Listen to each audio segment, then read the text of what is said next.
दोस्तों नमस्कार। लोकसभा चुनाव के बाद जो परिणाम आए हैं उसके बाद से भाजपा और सपा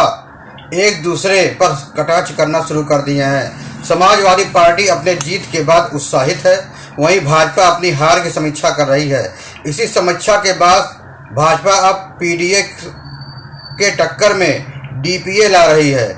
उत्तर प्रदेश में समाजवादी पार्टी के नेता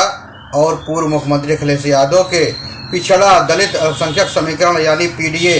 की अप्रत्याशित सफलता के बाद उसकी असरदार कार्ड भी भारतीय जनता पार्टी ने ढूंढ ली है और जवाबी दलित पिछड़ा अगड़ा समीकरण यानी डीपीए का स्वर बुलंद कर दिया है। समझा जा रहा है कि देश को सर्वाधिक पीएम देने वाले यूपी से शुरू हुई पीडीए बनाम डीपीए की गोलबंदी देर सवेर हिंदी भाषी सभी राज्यों में होते हुए गैर हिंदी भाषी राज्यों तक पहुंच जाएगी और सियासत पर अपनी गहरी छाप छोड़ेगी।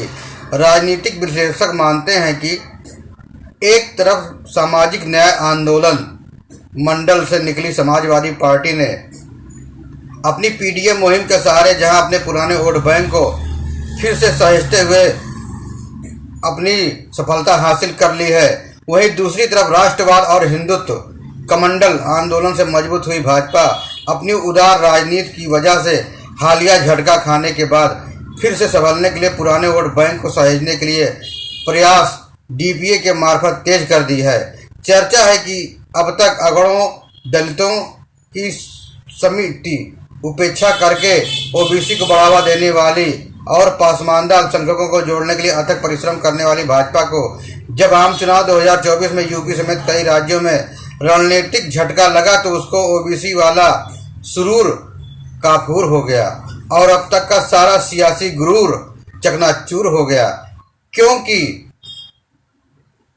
उत्तर प्रदेश जैसे अहम राज्य में ही उसकी स्थिति चिंताजनक हो गई है, जबकि यहाँ पर उसकी एक मजबूत सरकार है जो योगी आदित्यनाथ के रूप में चल रही है, जिसका नेतृत्व फायरब्रांड हिंदू नेता योगी आदित्यनाथ कर रहे हैं। लेकिन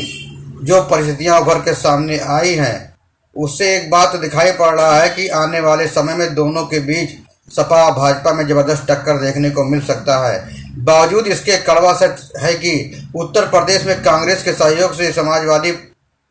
पार्टी प्रमुख व ओबीसी नेता अखिलेश यादव के अप्रत्याशित उभार से यानी एकाएक बनी तीसरी बड़ी पार्टी के मुखिया समझे जाने से ओबीसी पीएम नरेंद्र मोदी और उनकी सवर्ण दलित विरोधी टीम के होश पख्ता हो गए हैं। बदलती राजनीतिक परिस्थितियों में पीएम नरेंद्र मोदी और एचएम अमित शाह ने यह समझ लिया है कि अब तक जिस ओबीसी वोट बैंक को लुभाने के लिए वे लोग अपने अथक परिश्रम करते आ रहे हैं और मंत्री, मुख्यमंत्री, राज्यपाल, उपराज्यपाल, राष्ट्रपति, उपराष्ट्रपति, विभिन्न आयोगों के अध्यक्ष आदमी आंख मूंद कर बढ़ावा दे रहे हैं, वही मूलतः समाजवादी पार्टी का वोट बैंक रहा है जो यूपी आदि राज्यों में एक बार फिर समाजवादी के मूल क्षेत्रीय दलों की ओर शिफ्ट हो गया है, जबकि दलित कांग्रेस व दलितवादी दलों के मूल वोट बैंक जो दलितवादी दलों की अनुपस्थिति में कांग्रेस की तरफ शिफ्ट होते दिखाई दिए। उधर आदिवासी वोट भी भाजपा और कांग्रेस में बढ़ रहे हैं, वहीं भाजपा समर्थक अगड़ों में भी नीतिगत उपेक्षा के चलते रोष दिखा और उनकी एक मजबूत धड़ा भाजपा को सबक सिखाने के लिए कांग्रेस और क्षेत्रीय दलों से जुड़ गए। फिर मतदान में उदासीन बना रहा जिससे वोटिंग का ग्राफ गिरा। वहीं अल्पसंख्यक वोट जहां स्थानीय रणनीति के मुताबिक कांग्रेस और समाजवादियों में बढ़ते नजर आए हैं, लेकिन अब तक अल्पसंख्यक वोट भी संसदीय चुनाव में कांग्रेस और उसके मित्र दलों की ओर और विधानसभा चुनाव में जहां कांग्रेस मजबूत नहीं है वहां कांग्रेस मूल क्षेत्रीय दलों और समाजवादी आंदोलन मूल की स्थिति पार्टियों की ओर शिफ्ट होने लगा है। 3 तलाक प्रथा बंद करने हेतु कानून बनाने के बाद मुस्लिम महिलाओं का जो रुख भाजपा की ओर बताया गया वह अभी आम चुनाव 2024 में कहीं नहीं दिखा। उधर पसमानदा मुसलमानों ने भी भाजपा पर भरोसा नहीं किया, लिहाजा भाजपा अब इस बात से वाकिफ हो चुकी है कि अल्पसंख्यक मुस्लिम ईसाई एक ऐसा मजबूत वोट बैंक है जो उनके खिलाफ थोक भाव में डालता है, जबकि बहुसंख्यक लोगों के मत जाति और क्षेत्र के नाम पर बिखर जाते हैं। यही वजह है कि भाजपा ने दलितों और अगड़ों को लुभाने और उन्हें कहें कि फिर से उन्हें जोड़ने के लिए अपने सत्तागत समीकरणों को एक बार फिर से दुरुस्त करने का संकेत दिया है। यही वजह है कि अपनी जवाबी समीकरण में भाजपा ने अल्पसंख्यक के स्थान पर अगला शब्द का जो प्रयोग किया है वह यही सफल रहा तो कांग्रेस की ओर लौट रहे अगड़े पुनः भाजपा में चले जाएंगे, बशर्ते उन्हें 10% आरक्षण भी लाभ देने वाली भाजपा सवर्ण आयोग गठित करने का साहस दिखाने वाली भाजपा नीतिगत व व्यवहारिक रूप से सवर्णों को लुभा सकती है। साथ में वह खेल नहीं खेलें जैसे कि पिछले 10 सालों में जहां दिखाई दिए हैं। पहले ब्राह्मणों के साथ फिर राजपूतों के साथ भाजपा माने या ना माने, लेकिन यह कड़वा सच है कि राजपूत और ब्राह्मण एक साथ नहीं रह सकती हैं और भाजपा को दोनों का वोट चाहिए। जब तक सवर्ण वोटर उनके साथ रहे तब तक वह पूर्ण बहुमत वाली पार्टी बनी रही, लेकिन जैसे ही वो टुकड़ों में कांग्रेस और उनके मित्र दलों की ओर झुके, भाजपा अपनी असली औकात में दिखाई दी। ऐसे में पूर्व केंद्रीय राज्य मंत्री कौशल किशोर ने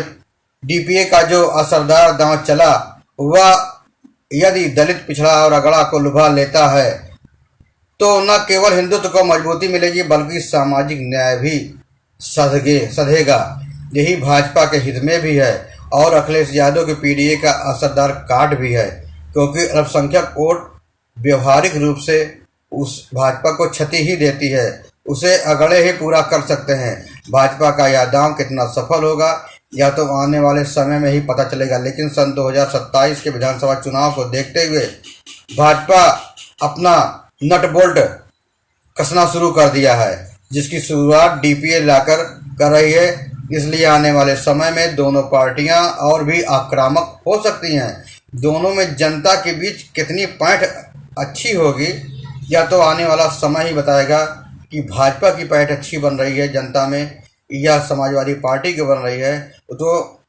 2027 में पता चलेगा। फिर मिलेंगे नई जानकारी के साथ, तब तक आप खुश रहें, सुरक्षित रहें, स्वस्थ रहें। धन्यवाद।